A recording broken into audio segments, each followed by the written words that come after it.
Hello, Warriors. How's everyone doing today? We have a very special day tomorrow at 1 p.m. Eastern Time with the author of Market Wizards. Jack Schwager is going to be with us. So, encourage everyone to be there live. I'm going to set some time aside towards the end of the interview for some viewer questions. So, be there. Maybe you have a question for Jack. I know everyone who's read his books probably wants to know something about one of the wizards that he interviewed. So I'm looking forward to it. I've talked to Jack 4 or 5 times before, and every time it was insightful. And we're probably going to be focusing a lot on psychology because that really seems to be. How you doing, Rich? Adam, how are you? That's the most important thing. I have a saying that just like real estate is location, location, location, trading is psychology, psychology, psychology. How are you, Daniel? All right, so let's get to the markets. We were talking yesterday which stops we're going to be taken out first. And, I thought that we'd get through this double top. Bears had some hope that that might be the high. And we took out those stops last night, I believe, in European trading. Just want to show you something though. On the 4 hour, we have a non-confirmation. I put out a sell about 20 pips ago. That's why if you're watching just on YouTube, you're not getting some of the charts and trading suggestions and ideas from people that are on the platform at TradeGate Hub. So I encourage you to register and just you don't have to contribute. I encourage people to contribute. You know why? When you're showing your work, it makes you accountable, and people show their best work when they know there are other people watching what they're doing. So it's going to make you better at what you do if you share your work. And it also is going to make the community better because we'll have a mastermind developing where we can bat ideas around between each other. Because you know what? As good as you are, you only have two eyes, and we don't see everything. I miss trades every day. But when I'm in a community and setting and people are sharing what they're doing, my eye might get pointed towards something I wouldn't have noticed. So I'm a big believer in a community where you support each other and you have a great exchange of ideas and techniques. So join us on TradeGate Hub and be part of our community where we're all rooting for each other. We don't won't tolerate anyone who comes in here and gets a kick out of other people taking hits or failing. They're toxic, and the reason they do that is they're not successful, and it helps them rationalize their own failures. So euro, I think that even though I don't think this is the top in the euro or the bottom in the dollar, I think we could have a little bit of a shakeout before that happens. In fact, I think that there's a potential for euro to trade back under the 121 level in the coming days. Part of the reason I'm shorting that, and of course, cable's weaker. It's down 32 after this three drive formation that we had on Friday. We couldn't make a new high, so cable's weaker. One of the reasons I took the trade is I thought that this EG euro pound trade still may not be a bottom. This looks like a one and a two, and we could have one more low. And if that's the case, and we're peaking up here in euro pound on a fib retracement, it will make euro the preferred short if we start heading down, just like from this low and every other low. With the euro's been the leadership on the upside. So I'm, speculating, which, that's what I do, that this might be close to the tail end of this particular move in euro pound, which will give us weaker euro and should catch up. So, you have partial profits. I want to talk about this too. If you took the signal, you have 20 pips right now. You could book it, part of it. Okay, you get paid on 20 pips. You move your stop down to BE. I know you guys have heard me talk about it a lot, but I'm a big believer in partial profits. So if you took the trade, it's really your cup of tea. But I believe in, even though I'm looking for well over 100 pip move to the downside, what I'm looking for and what usually happens sometimes could be two different things. So up to you, but you should not be in a position to lose any money now. If you want to let it ride, pull your stops down to the 65 entry. And worst case scenario, if Euro snaps back, your BE, you've taken all the risk out of the trade. So as I was mentioning, pound's still looking weak. And I think that the pound could make a trip back down towards 140. So, this I don't believe is going to be the final high in both cable and euro. I'm looking for like 24-ish in euro, but just an intermittent dollar rally to set up what I do believe is going to be better, more of a position trade. These are more of swing, scalping trades because even though the dollar is trying to bounce here and there is some pretty good divergence, it still seems like it's highly unlikely, but you never know, um, that this 89.20 low that we had in January will be taken out before we have a more significant bear market rally in the dollar.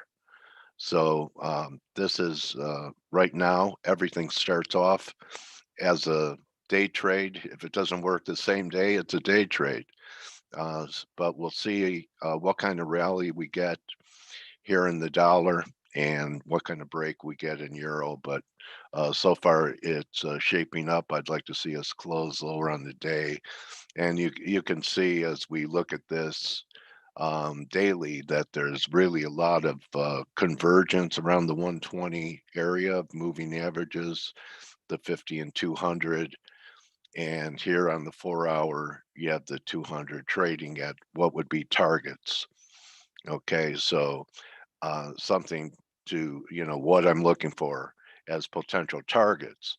And then after this break, then I think we get one more blast in the euro to take us up towards the 124 level. Um, I didn't buy the yen because when I was looking at the yield chart here, I still think that the yields are rolling over. And if we take out 150, I think we could trade 1.25 on the 10-year yield. And normally that is not bullish US dollar yen. The correlation is US dollar yen going up when yields are going up, and US dollar yen going down when yields are going down. So I'm not participating in this. One of the weakest currencies, and we did something with this last week, and it might be rolling over right now, is Aussie. But it's such a chop thing. It doesn't, a lot of people are long euro, short Aussie. So if I'm right about the euro and the euro starts coming off, people may begin to unwind that cross, just like they may begin to unwind the euro pound cross on the long side. So I'm not bullish Aussie here, but this chop, we caught this break last week from here and have left it alone since then, haven't missed anything. Canada, as I've been saying, when I look at the daily chart, I still like this potential formation of a 3 drive. The fact that we're having an up day doesn't change that we could still make a new low. But, this is the kind of action that I was looking for. In fact, last week when you were looking at the currency screen, you had days when the dollar was up and USD CAD was still 20 pips lower on the day. That's not good action.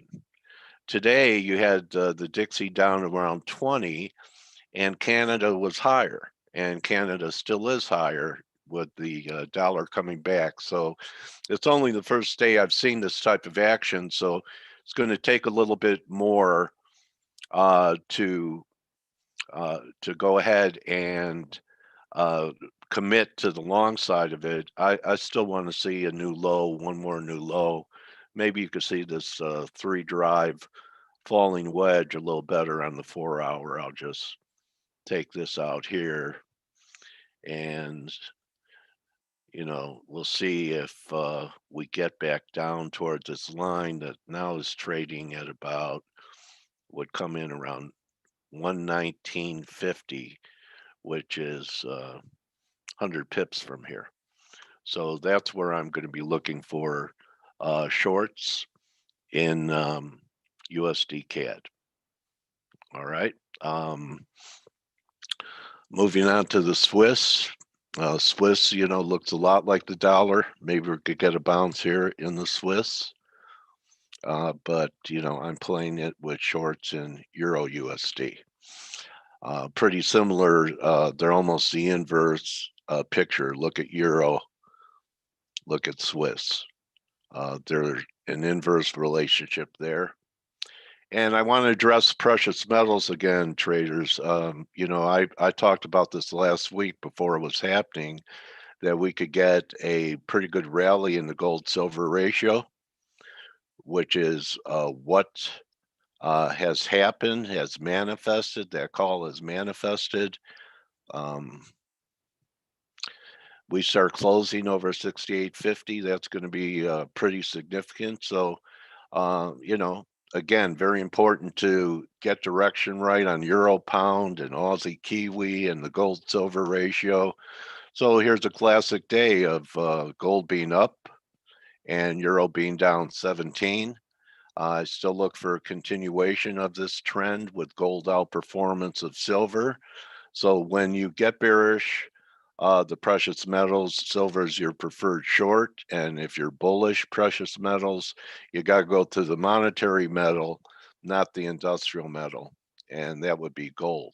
One thing I do want to stress here, let's see if it's a 4 hour. Yeah, this 1860 level is going to be very important for the bull case in gold to continue. Closes back under 1860 is going to be a failure of a trend break. But to me, it looks like we're going to get another high in gold. Not sure it's going to be able to confirm. And, as much as gold has rallied, we're really just playing around the 50% retrace level from the all-time high to the lows we had here at 1680. 1920 would be 61.8 back. But again, I'm not going to short the gold when the preferred short is silver. Look at the difference in the two dailies. There's gold. I'll be like an optometrist. What looks stronger, this or this? This or this? So we haven't even come close to the high in the silver that we had last week at the 78.6 level. And it's still my contention that this could be the high here and that we're going to get lower levels in silver. And I do believe eventually in gold too. I think long-term gold buyers. Someone have a question for me? Okay, I don't have YouTube on, but I do have TradeGate Hub open. If you want to ask me questions, okay, here we go. I hope so, Mr. Dory. I'd like to see expansion of ranges. As traders, we all want to see that. So I think that could happen once we have a dollar bottom. And the volatility will increase. Oh, that was from you, Isaac? Okay. So, Isaac, I think that's going to happen once we have a dollar bottom and we start getting some risk off in equities, which I think is no more than a month away. I said strengthen S&Ps and NASDAQ into month's end. Well, here we are at month's end. And that was while we were selling off here. So, the S&Ps look like they could have, I'm still looking for over 4,300 before the final high. And obviously it's not going to happen at month end. So I'm stretching it out and I'll give it till the summer solstice later in June. Okay.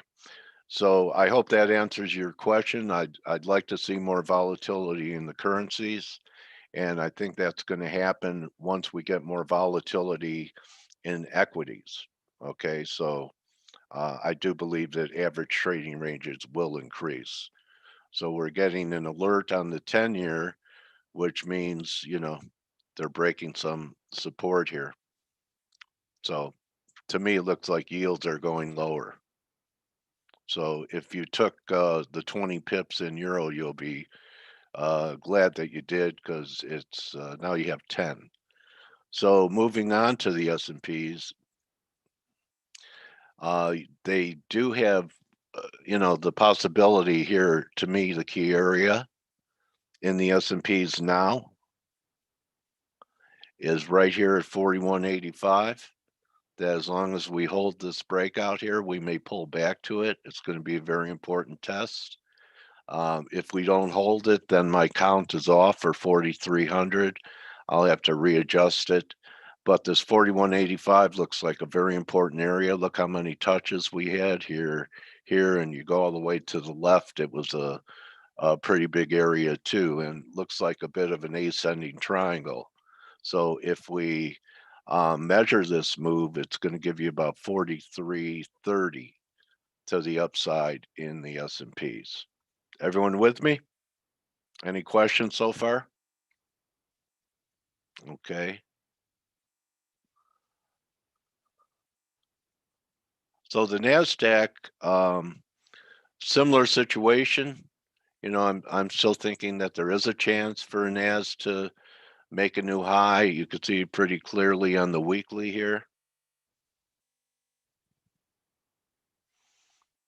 that we would have 1 here, 2 here, and 3.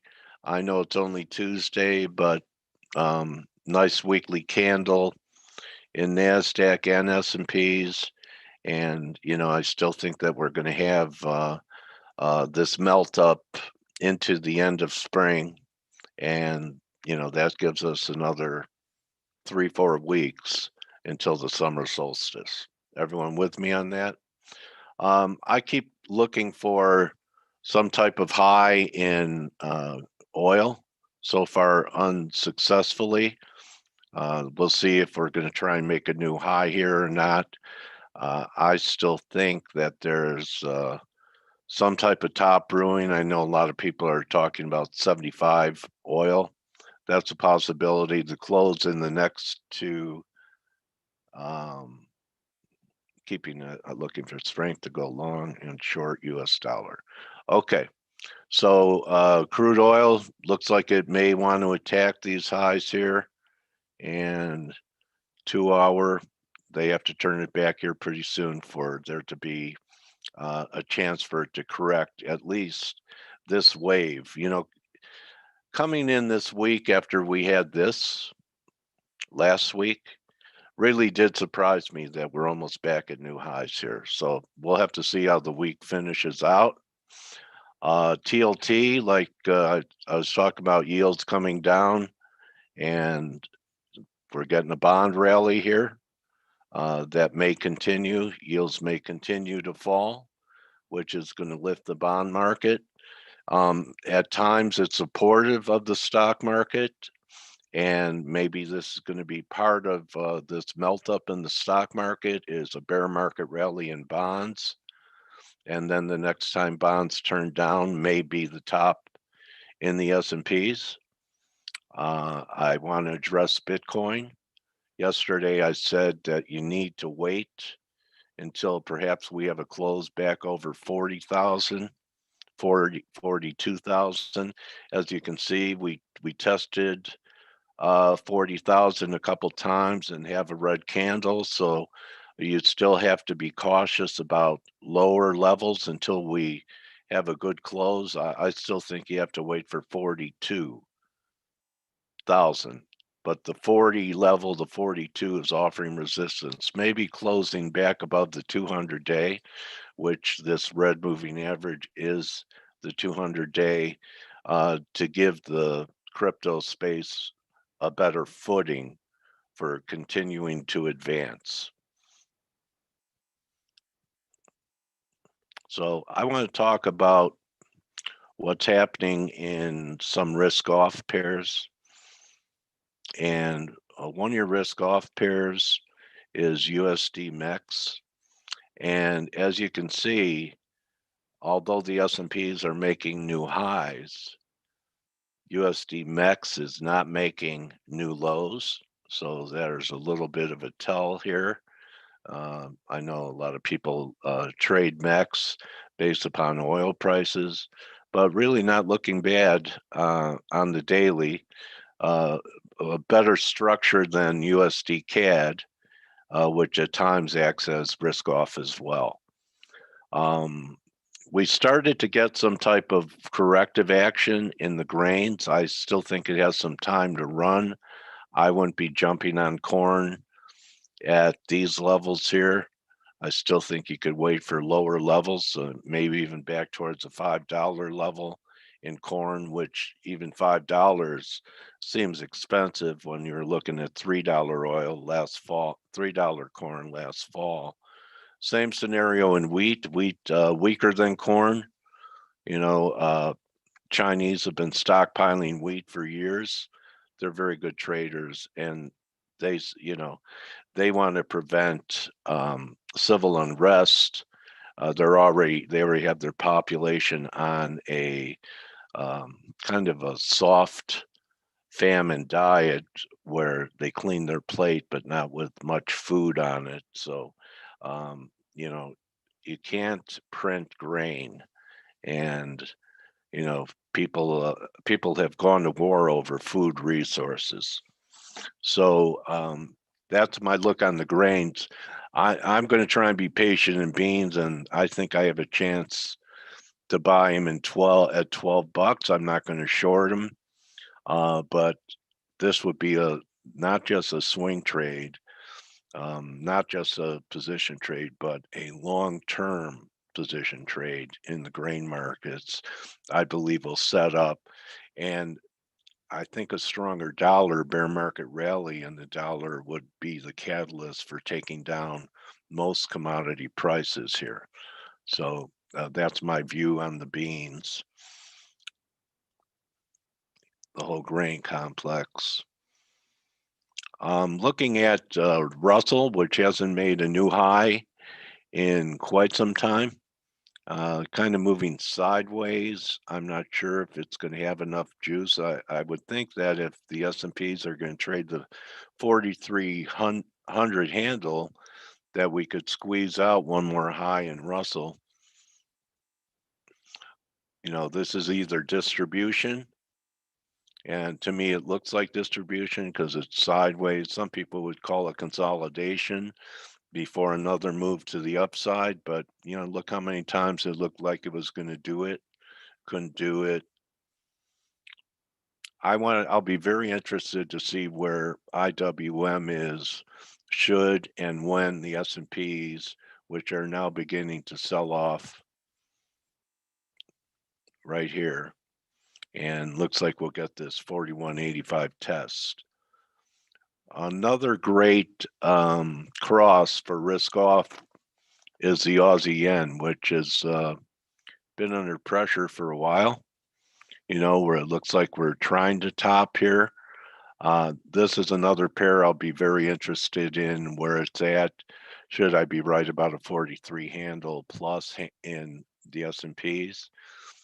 So that's a nice risk off pair to consider. And I want to talk a little bit about Apple. I do follow stocks, and Apple has been kind of a canary in the coal mine like Tesla. I mean, it hasn't made a new high since the beginning of 2021, back in January. And the action is just barely holding this 125 level. And it's possible that we could rally back to 130, maybe even 134, but it looks vulnerable to me. And they have that antitrust case working, that it's very possible that we're getting Maybe this is a head and shoulders top formation in Apple, left shoulder, head, right shoulder developing, and the neckline down around 103. And I know it would scare you if I talked about it, but that would mean Apple could trade $70. So that would be a pretty big move. And, a lot of people marry Apple and, they'll ride it down there. But, the action in Apple comparatively to some of the other fangs has been tepid at best for the last 9, 10 months.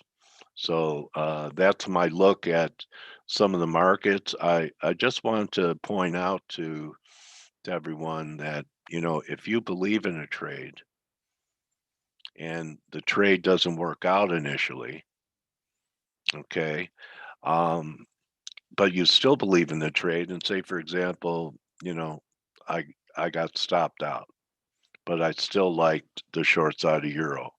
Don't say, well, you know what, I'm not going to trade euro anymore. It didn't work out. It's not the euro, it was your timing.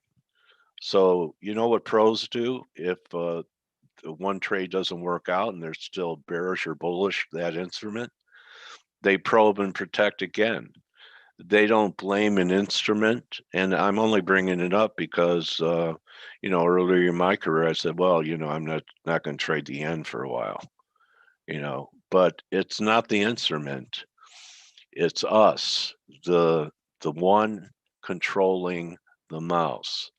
And I'm going to get into a lot of trading psychology with Jack tomorrow, because how do you become a wizard if you don't have the right psychology to weather adversity, to handle success without hubris? And these are a few things that I'm going to be asking Jack tomorrow at 1 p.m. And I think you're going to see a lot of these traits in you, and you'll have traits that you're going to want to develop a new paradigm for. So I'll see you tomorrow for my uh, go over on the board, but really looking forward to, for me, on the coast, it's going to be 10 a.m. For Jack, it'll be 11 a.m. And for you on the East Coast, it's 1 p.m. EST to hang out with Jack Schwager and I as we talk about what some of the most successful traders on the planet have done and what kind of traits they have to be able to get there.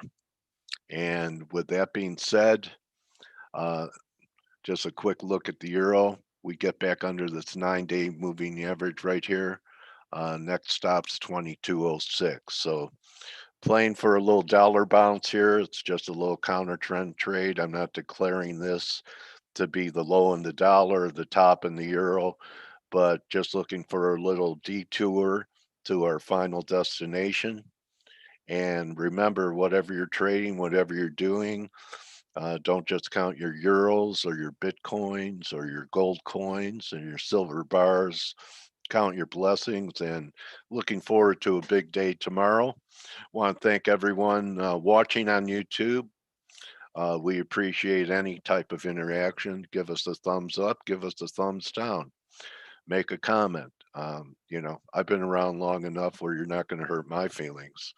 So appreciate you guys watching, but encourage you guys to register, come in and share your work in main chat and become part of our community here in TradeGate Hub. So good turnaround Tuesday to everybody. My turnaround Tuesday play was in the Euro, USD, and we'll see how that works out. Also, um, looks like my crew trade is working now after this spike. So you probably have about 20 cents made on the trade. The stop should go over this high, the move. Here's some potential target zone. 64.71 is going to give you $1.10, and right here at 63.86, about $2. So those are areas where you could do some profit taking should they be achieved. And that's a wrap. See everyone tomorrow, and thank you for your participation. And looking forward to completing and really our mission here at TradeGate Hub is this: to build up and edify traders every day. To build up and edify traders every day. So that's a wrap. See everyone tomorrow. Good hunting the rest of the session. Adios.